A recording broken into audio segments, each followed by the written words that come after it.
아멘. 네. 우리가 믿음만 있다면 주님이 우리의 삶을 지켜줄 줄 믿습니다.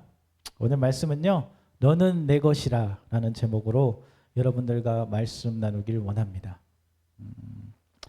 아빠와 딸이 맥도날드에 햄버거를 사러 갔어요. 근데 아빠는 햄버거를 안 좋아해요. 근데 딸은 햄버거가 너무 좋아요. 그래서 아빠한테 햄버거 가서 햄버거 좀 사자. 아빠한테 얘기하니까 그래 딸아 가보자. 그래서 그 햄버거를 딱 주문을 했습니다. 그리고 햄버거를 딱 이제 주문해서 거기서 먹은 것이 아니라 차에서 이제 픽업한 거예요. 가지고 와서 차에서 먹는데 딸의 아이가 한 입을 딱 베어물려고 하는데 아빠가 너무 먹고 싶은 거야 한 입이. 그래가지고 딸한테 딸아 나 한 입만 줘라 한 입만. 이제 딸이 뭐라는 줄 아세요? 주면 좋잖아요. 절대 안 된대 절대. 왜 안 되냐 그러니까 자기 거래요 자기 거. 네. 원래 누가 사줬죠? 아빠가 사줬어. 아빠 돈인데 자기 거라고 자기 거. 다시 또 한 입만 줘 한 입. 한 입만 먹으면 다음에 더 달라 안 그렇게. 그때 딸이 안 돼요 아빠. 이건 내 거예요. 아빠 거 사드세요. 이렇게 얘기하는 거예요. 네. 이게 우리의 마음인 것 같아요. 하나님 아버지께 우리가 하나님 아버지라고 하잖아요. 하나님 아버지가 우리가 모든 걸 주셨는데 우리는 그것을 뭐라고 하는가 하면 내 거라고 해요. 내 거. 그리고 하나님께 못 드려요. 달라 그러면 절대 안 된다고 절대 안 된다. 네. 이것이 우리의 마음이지 않을까 생각합니다. 네. 그 예화를 들으면서 저도 그런 생각을 해요. 저 뭐 보면 우리 이삭이가 장난감 가지고 놀잖아요. 나 좀 줘. 그러면 안 된대요. 자기 거라는 거예요. 네. 네. 그게 이제 우리의 생각인 것 같습니다. 자, 이렇게 우리가 아이들을 보면요. 키울 때 참 이뻐요. 그죠? 근데 어릴 때가 제일 이쁜데 1살, 2살, 3살 되면 4살부터 뭐란가 하면 미운 4살이 되기 시작합니다. 내가 할 거야. 내 거야. 싫어. 안 해. 이런 얘기 많이 해요. 그죠? 그래서 그때 왜 그런가 하면 아이들이 이상한 게 아니라 언어가 발달한 거예요. 그리고 그 자기의 자아와 언어와 그 운동 능력이 발달해서 그런 말을 하게 되고 그런 일이 정상적인 발달 과정이라고 합니다. 근데 이 아이들이 점점 크면 클수록 부모님의 말을 듣기보다 부모님의 말을 잘 안 들어요. 그죠? 자기 마음대로 하려고 합니다. 그리고 벗어나려고 해요. 그렇게 사춘기가 오고 그다음에 사춘기가 이제 중2병이라고 하죠. 요즘에 사춘기를. 중2병이 오면 아무도 건드릴 수 없는 천하무적이 됩니다. 자기가 하고 싶은 건 다 하고 자기 생각은 다 맞습니다. 네. 그렇게 짜증이 나고 예민해지고 말수가 줄고 부모와 거리가 생기기 시작합니다. 근데 그 시기에 아이들도요. 자존감이 흔들립니다. 친구가 중요해지고 혼자 있고 싶은 시절이기도 합니다. 그렇게 점점점 자랍니다. 자라면 자랄수록 우리는 어떻게 하는가 하면 내 삶이 하나님 거가 아니라 내 삶이 더 내 거가 됩니다. 더 내 거. 더 소중하고요. 나를 위해 살아가고 나만의 시간을 투자하며 살아가는 것 같습니다. 신앙도 똑같을 것 같아요. 우리가 하나님 품 안에 있을 때는 평안합니다. 맨 처음에. 근데 내 안에 내가 할 거야 라고 할수록 내가 커지길수록 하나님에게서부터 우리는 멀어지는 걸 볼 수 있습니다. 그런데 우리는 기억해야 되는 것은 우리가 예수 그리스도를 믿음으로 하나님의 자녀가 되었다는 거예요. 처음에는 하나님과 깊은 교제 가운데 믿음으로 나아가는데 말씀 읽고 기도하고 예배하며 주님은 나의 삶의 주인입니다 고백하는데 시간이 지나면서 점점점 사라지고요. 죄와 유혹과 염려가 찾아오면서 마음이 흔들리기 시작합니다. 내가 주인의 삶이 될 때 흔들리기 시작한다는 거예요. 그래서 우리가 기억해야 되는 것은 우리가 주님 앞에 나아가야 되는데 그럴 때 못할 때마다 우리요. 주님 도와주세요라고 주님 말하면 되는데 그 한마디가 어려워요.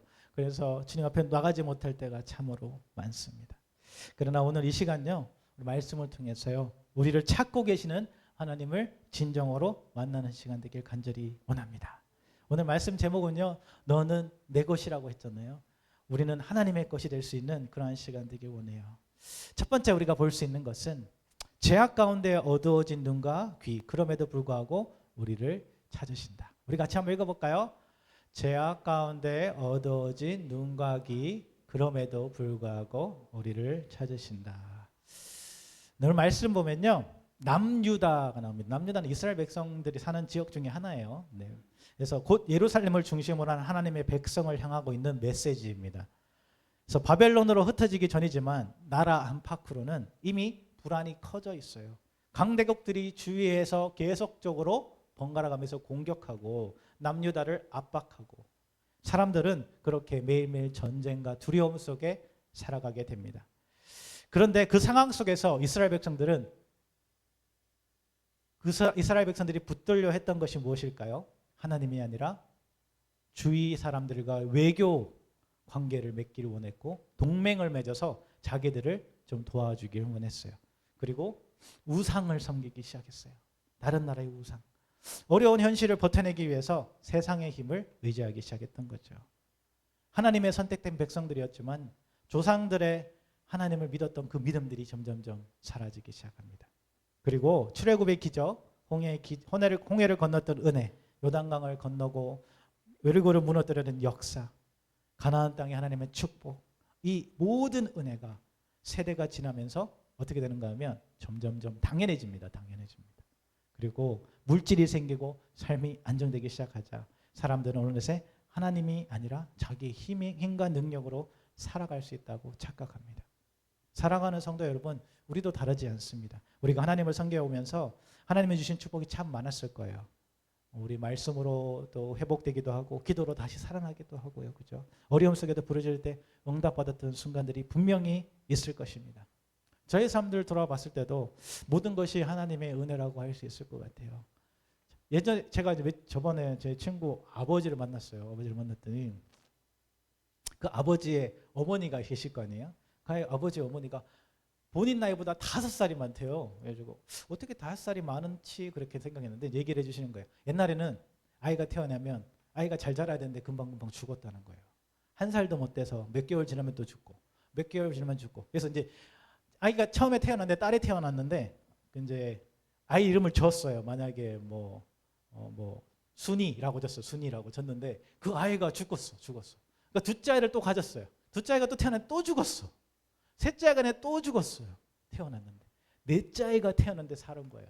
그래서 그게 5년이 걸린 거예요. 그리고 그 아이 5년이 지난 그 출생 기록을 지우지 않고 계속 놔둔 거죠. 그래서 그 자기 어머니가 태어났을 때 벌써 5살이 된 거죠. 5살. 0살, 1살 아이가 5살이 된. 그래서 출생 기록을 해가지고 5살인 많게 주민등록상에 기록이 되었다고 이렇게 얘기를 하는 것을 들었어요.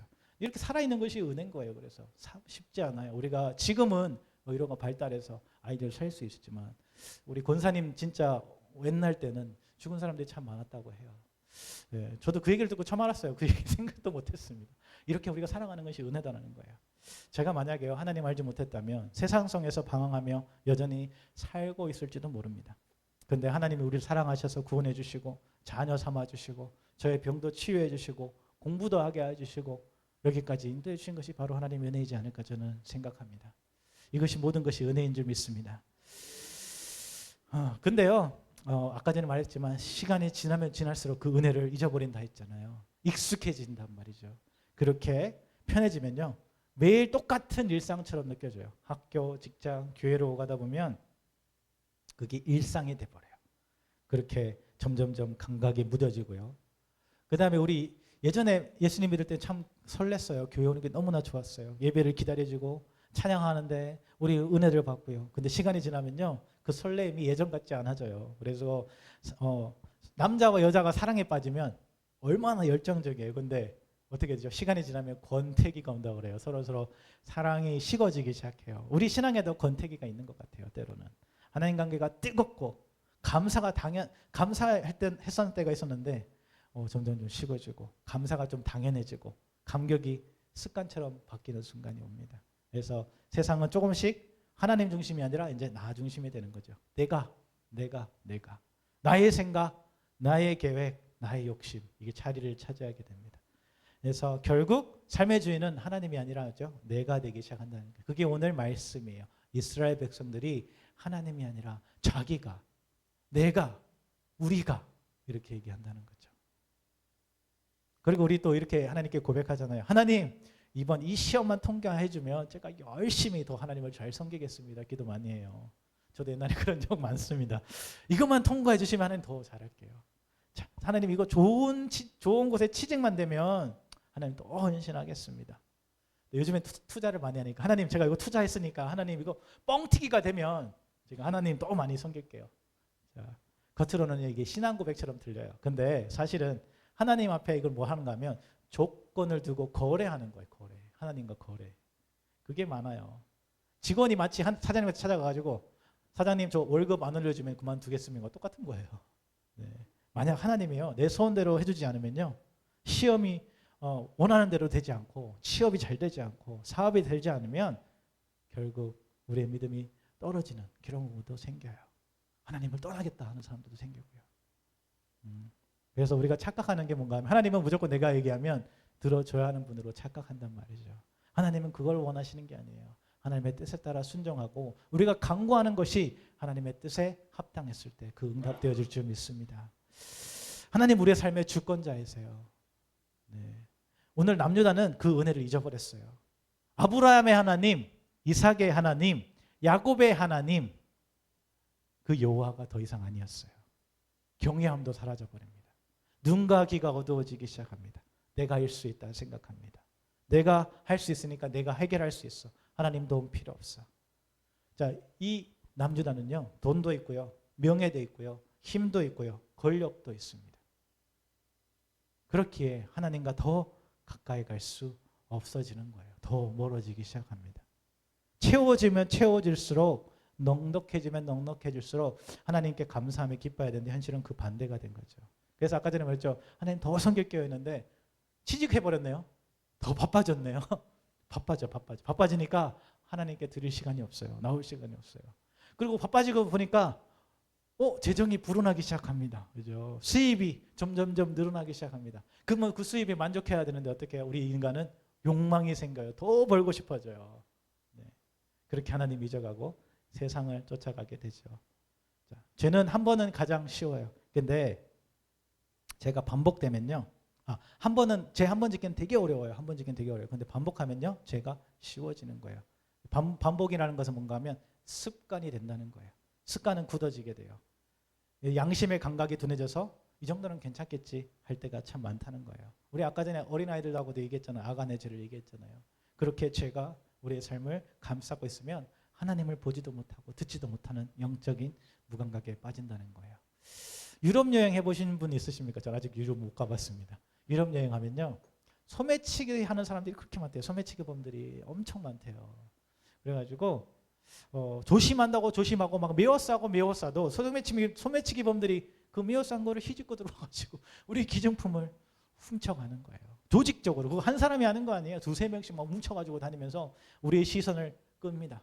그리고 뒤에서, 옆에서, 앞에서 붙어가지고 정신없게 해서 현금과 카드와 기증품을 훔쳐간다는 거예요.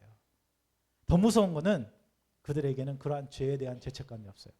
그렇게 뭐 해야지 자기들은 먹고 사니까요. 수십 명의 물건을 훔쳐도 아무렇지 않아요. 남의 것은 자기 것처럼 잡혀도 모른 척 시침이 떼고 도망간다는 거예요. 그런데 여행자는 어떨까요? 소매치기 당한 여행자는 어떻게 될까요? 한번 소매치기를 당하잖아요. 어떻게 될까요? 가만히 있을까요? 더욱더 경계하게 되죠. 이거 소매치기 범이 오는 거 아니야? 가방도 메어싸고요. 네, 그죠? 뭐 가방을 앞으로 메라 그러죠. 앞으로 메고 지퍼도 꽉꽉 잠그고 탁 잡고 그죠? 지하철 문 앞에는 근처도 가지도 않고 핸드폰 손에 쥐면 핸드폰도 훔쳐간대요. 핸드폰도 잘 숨기고 그죠? 또 당하면 안 된다는 그런 생각으로 경계하며 갑니다. 민감하게 반응합니다. 근데 도둑놈들은 그렇지 않다는 거예요. 죄가 너무 편해졌기 때문에요. 이사야서 42장 18절 19절에서 말합니다. 너희 귀먹은 자들아 들어라. 너희 눈먼 자들아 환하게 보라. 하나님은 이스라엘 백성들에게 죄 가운데 있어서 보지 못하고 듣지 못한다 책망합니다. 겉으로는 예배드리지만 실제 마음은 무너졌고 나는 괜찮다 합리화하고 있다는 거예요. 그때 하나님 뭐라고 하시는가 하면 돌아와라, 깨어라, 준비하라, 회개를 촉구하고 계십니다. 우리는 모든 것을 운이나 정치, 힘의 문제로만 해석하려고 합니다. 근데요, 하나님보다 돈과 권력처럼 더 안전해 보이는 것은 없어요. 하나님이 제일 안전한 우리의 피난처이십니다. 네. 그래서 하나님은 돌아오라 멈추라고 하시는 거예요. 그런데 우리는 어떻게 하는가 하면 그럴수록 기다림보다 더 빠른 해결책을 찾아가지고요. 세상과 타협하기 시작합니다.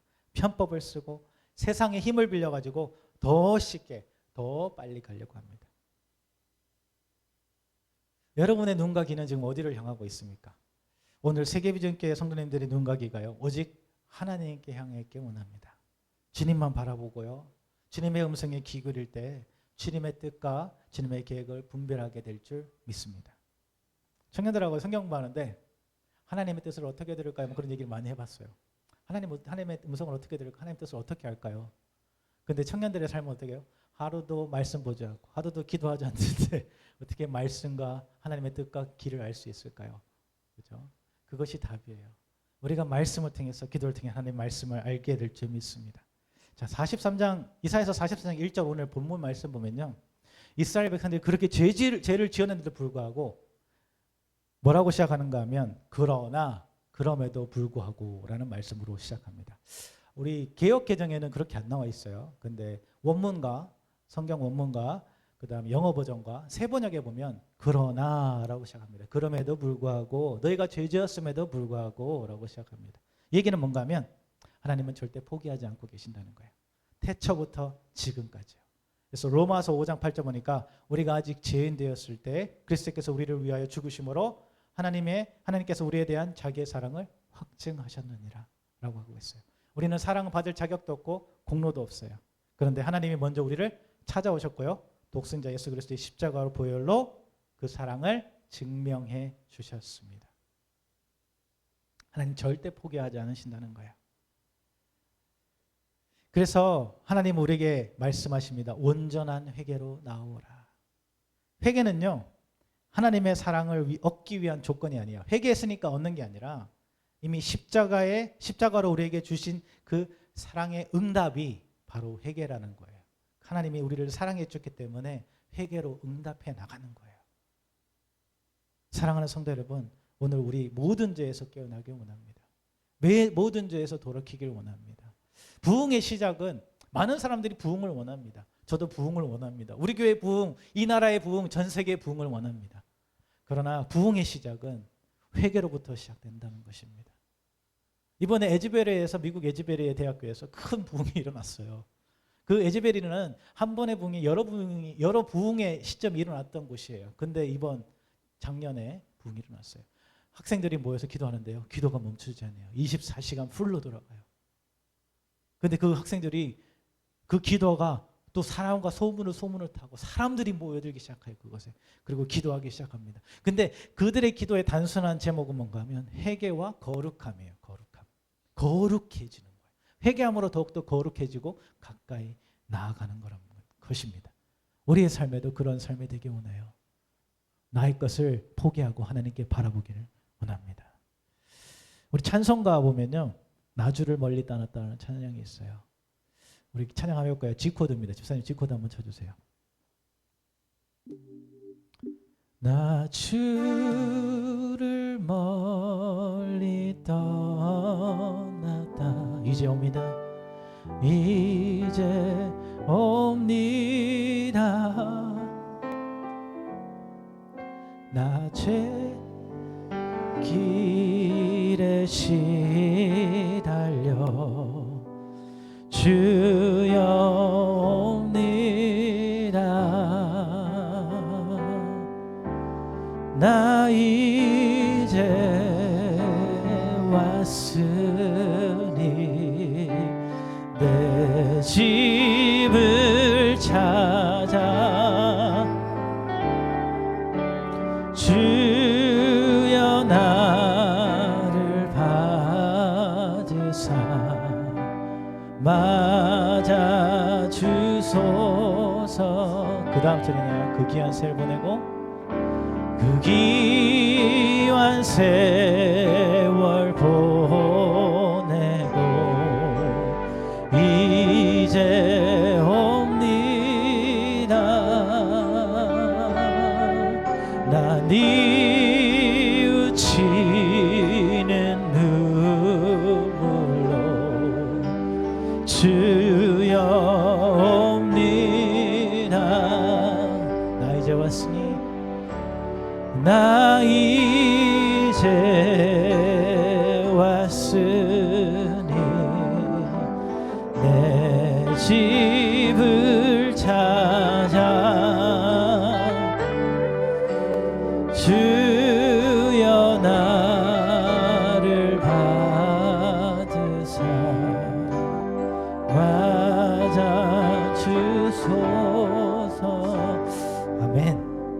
우리 죄에서 벗어난 하나님의 은혜가요, 우리 삶 가운데 회복되기를 간절히 축원합니다.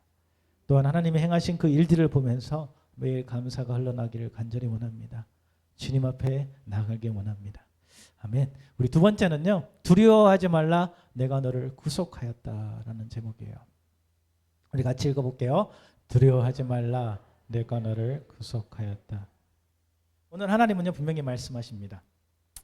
뭐라고 하는가 하면 너는 두려워하지 말라 내가 너를 구속하였고 내가 너를 지명하여 불렀나니 너는 내 것이다 라고 말씀하세요. 자, 아까 전에 이스라엘 백성들은 공포가 밀려왔다고 그랬죠. 주위의 환경 때문에 나라가 무너지고 포로로 끌려가고 재산을 약탈당하고 그 가운데 두려움이 둘러싸기 시작합니다. 자신은 동맹을 맺어가지고 아니면 자기 힘을 빚어가지고 자기 부를 빚어가지고 그거를 이겨나가고 싶지만 실제의 삶은 그렇지 않다는 거예요. 이사야를 부르십니다. 하나님은 이사야를 불러가지고 남유다를 보내십니다. 나가서 하나님의 심판을 선포하고 회개하라 돌아오라 외칩니다. 근데 사람들은요 무시합니다. 그들이 하나님을 떠나 죄악 가운데 있었기 때문이겠죠. 아까 전에 눈과 귀가 어두웠다 했죠. 그렇지만 하나님 포기하지 않으시고 뭐라고 하면 두려워하지 말라라고 합니다. 저번에 제가 말씀드렸어요. 믿음의 반대말은 뭘까요? 의심입니다. 의심과 두려움입니다. 의심과 두려움이 커질수록 믿음은 작아집니다.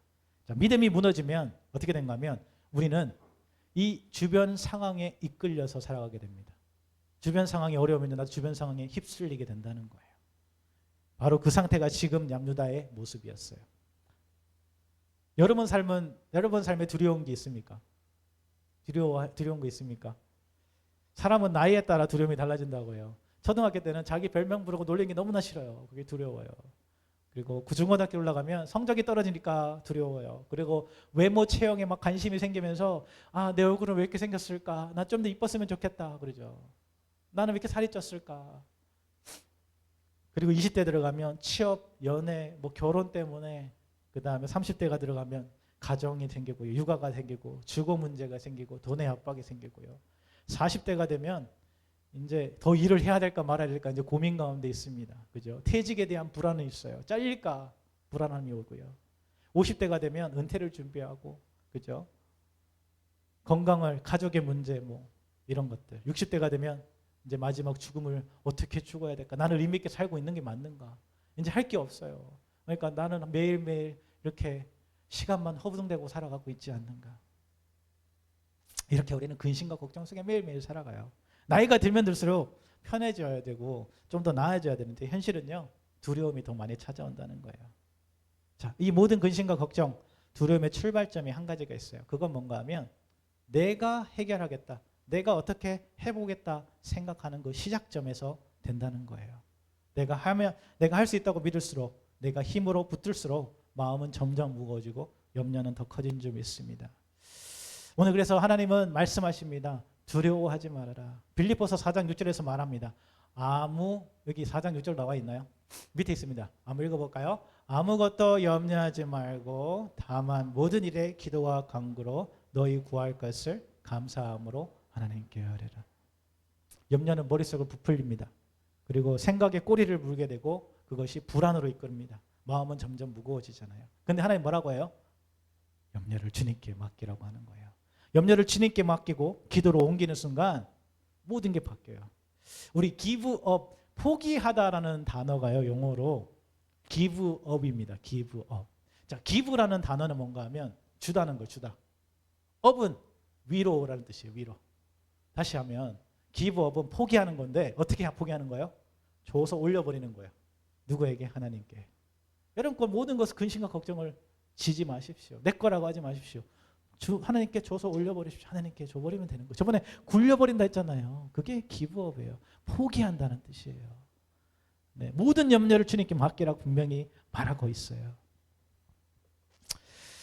자, 문제의 크기가 즉시 줄지 않아도요. 내 마음의 자리, 운전석이 바뀌는 것이 뭔가 하면 그 염려를 주님께 맡기는 거예요.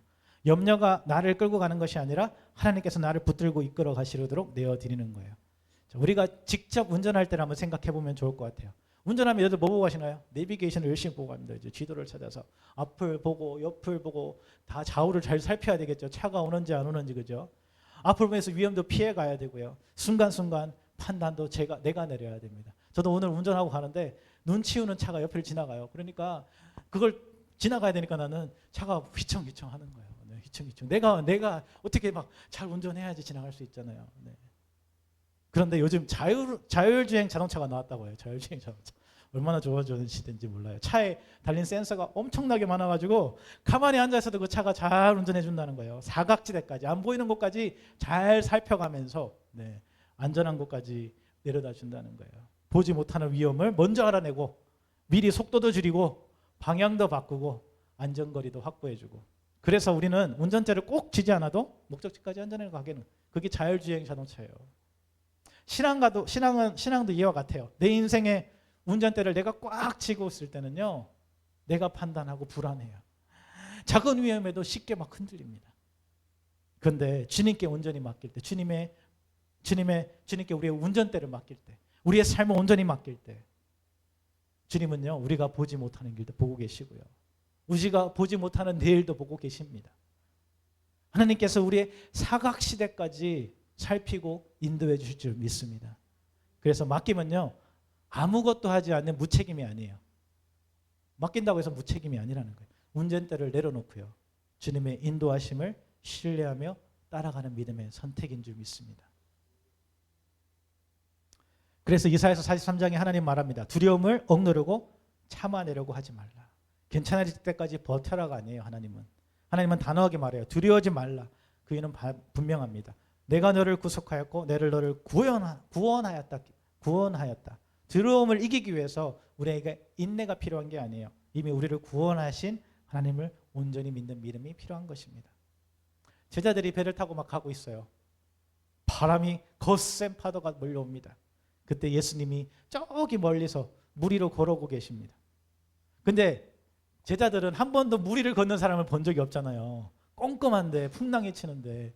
그래서 성경에서 뭐라고 하는가 하면 예수님을 유령이다. 네, 눈앞에 보이는 상황이 공포로 변합니다. 이야, 혼비백산합니다. 제자들이 거기서. 그렇죠? 근데 예수님은 제자들을 보면서 말하십니다. 안심하라. 나다. 나니까 두려워하지 말라라고 말씀하십니다. 그때 베드로가 말합니다.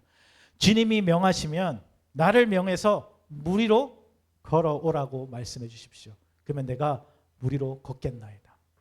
그때 예수님 뭐라고 하신가면 네 믿음대로 걸어오라고 말씀하십니다.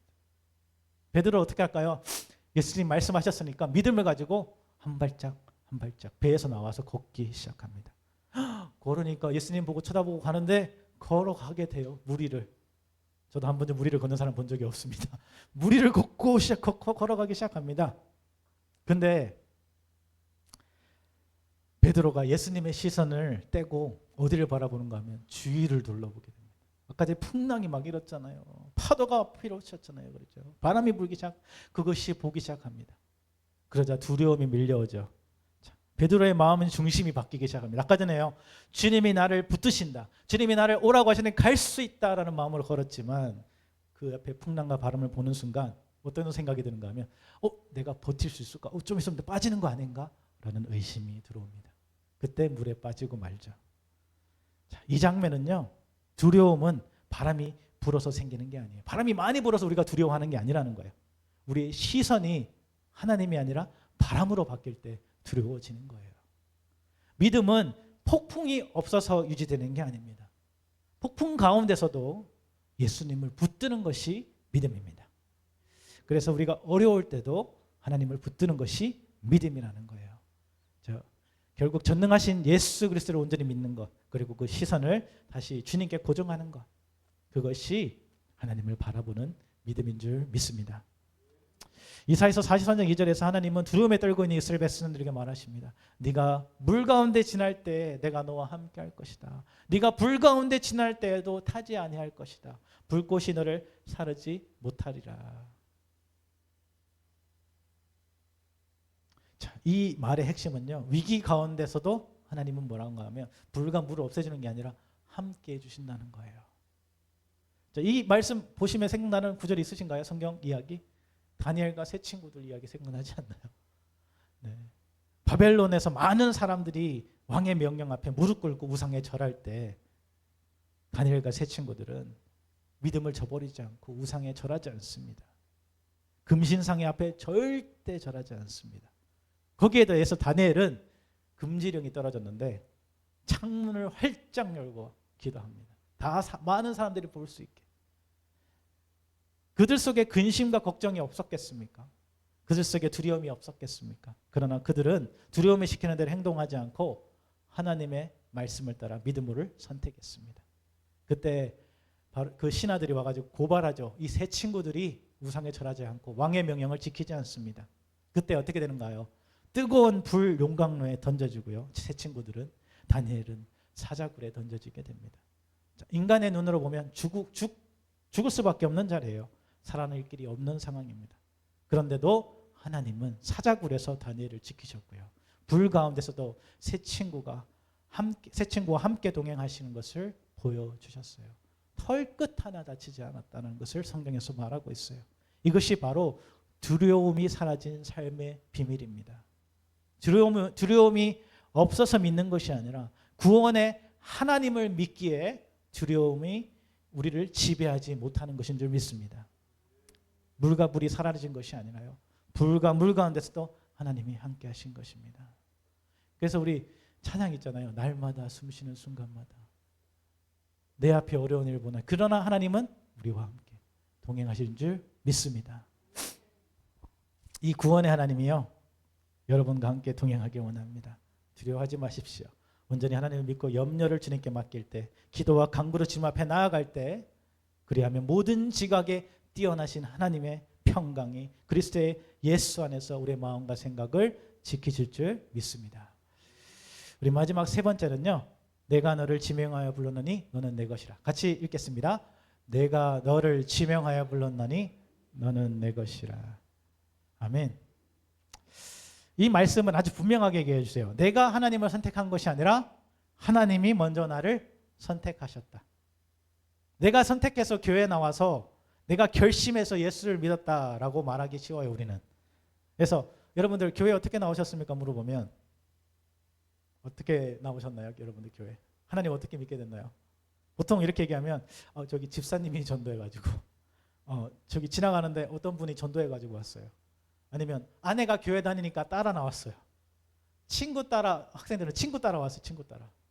어떤 사람들은 태어났을 때부터 교회 다녔어요. 그죠? 등등등 여러 가지가 있어요. 그죠? 이렇게 보면 하나님이 선택해서 우리를 불러주신 게 아니라 누군가에 의해서 그렇죠? 교회를 나왔다는 거죠. 자, 이런 이야기를 들으면 마치 신앙이 전적으로 사람의 권유 아니면 내 선택으로 된 것 같아요. 하지만 하나님은 여기서 우리가 놓치면 안 되는 사실이 있어요. 사람과 환경은 하나님이 사용하시는 통로일 수는 있어요. 그렇지만 그 사람이 믿음의 근원은 아니에요. 믿음의 근원은 하나님이시잖아요. 그래서 전도한 집사님도, 믿음의 배우자도, 친구도, 우연히 들어온 나도 모두가 하나님이 우리를 부르시기 위해 준비하신 하나님의 방식에 불과하다는 거예요. 겉으로 보기에는 내가 와서 믿게 된 것 같지만 성경은 하나님이 우리를 지명하여 불러주셨다 말하고 있어요. 그래서 우리의 신앙 고백이 좀 바뀌어야 돼요. 내가 하나님을 선택했다가 아니라 하나님이 나를 먼저 선택하시고 불러주셨다. 그래서 오늘 내가 여기 있다. 창세기에서부터 우리는 그것을 볼 수 있어요. 태초에 하나님의 천지를 창조하실 때요, 하나님 인간을 단순히 만들어진 존재로 두지 않으셨어요. 흙으로 사람을 빚어주시고 코에 생기를 불어넣어주시고 생명이 되게 하시고 움직이게 하셨다는 거예요. 우리의 존재는 우연이 아니라 어떻게 해요? 하나님의 손으로부터 계획되어 만들어진 손길에 의해서 우리가 창조되었다는 거예요. 그래서 생명은 우리의 선택으로 얻어진 것이 아니라 하나님의 주신 선물인 거예요. 아까 전에 얘기했잖아요. 애기가 아빠가 햄버거 한 입 달라고 하니까 안 준다고 그러잖아요. 그죠? 우리의 삶은 누구 거예요? 하나님 건데 우리는 안 된다 그런다는 거죠. 창세기에서 분명히 얘기했어요. 하나님이 우리의 창조하셨다. 우리는 하나님의 것이다. 그래서 지명하여 부르셨다는 말은 다시 말해서 하나님은 우리를 그냥 머릿속에 한 사람, 저기 어디 아무개가 아니에요. 거시기가 아니에요. 그죠? 여러분의 이름이 있잖아요. 지명하여 불러주셨어요. 이름을 아시고 하나님의 계획 가운데 불러주셨다는 거예요. 하나님 우리 불러주실게요. 이 세계 비전교회라는 자리에 함께 모여서 예배 드리고 있는 것입니다. 이 자리에 함께 앉아 예배드리는 것은 단지 사람이 모이는 것처럼 보일 수 있지만 결코 우연이 아닙니다. 서로 다른 삶의 자리에서 왔잖아요. 서로 다른 이유로 교회 문을 열고 들어왔지만 결국 여기까지 이끄신 분이 하나님이시라는 거예요. 하나님이 부르셨기 때문에 우리가 왔고요. 하나님이 붙으셨기 때문에 우리가 남아 있습니다. 하나님이 인도하셨기에 우리가 하나의 공동체 세계비전교회가 된 줄 믿습니다. 그러므로 우리는 이렇게 고백하기 원합니다. 우리가 선택한 것이 아니라 하나님이 온전히 우리를 불러주셨다. 그래서 하나님 말씀하신 너는 내 것이라, 너는 내 것이라. 자, 우리 물건들 만들면 물건을 보통 보면 라벨이 적혀 있어요. Made in Korea. 네, Made in Korea. 네. 원산지 표시가 의무잖아요, 요즘에. 그죠? 안 돼 있으면 안 돼. 무조건 써져 있어야 돼. 근데 표기가 있으면 우리 그거 보고 물건을 보고 이거 어디서 만들어졌나 많이 보잖아요. 어디서 만들어졌나. 물건을 보고 품질에 대한 기대를 하게 되죠. 그리고 이게 좋은 곳에서 만들었으면 안전성을 좀 신뢰하게 되고요. 그죠? 그리고 선호하게 됩니다. 더 좋은 것들을. 그죠? 이 좋은 나라에서 만들어진 것을. 그래서 예전에는 메이드 인 재팬이 일본에서 만들어진 게 최고였어요. 일본에서 만드는 게. 그래서 제가 이렇게 소니 막 이런 거 많이 썼던 것 같아요. 기계를. 그죠? 그런데 이제는 메이드 인 코리아가 최고예요. 네, K-팝, 뭐 K-드라마, K-무비, K-푸드 다 K가 붙어 코리아가 붙어요. 그렇다면 우리는 어떻습니까? 세상 사람들은 우리를 보면서 말합니다. 야, 너 얼마 닮았다. 아빠 닮았다. 이렇게 얘기해요. 마치 우리는 부모님의 작품인 것처럼 말합니다. 물론 맞는 말이에요. 그죠? 엄마 아빠 닮는 것이. 하지만 성경은 더 깊은 뿌리를 말하고 있어요. 하나님께서 인간을 창조하시고 어떻게 창조하셨는가 하면 하나님의 형상대로 창조하셨다 말하고 있어요. 태초부터 우리는 더 근본적으로 하나님께 속한 존재라는 거예요. 자, 우리는 메이드 인 갓입니다. 하나님의 손으로 만들어졌습니다. 아멘. 메이드 인 코리아가 아니고요. 메이드 인 갓이에요.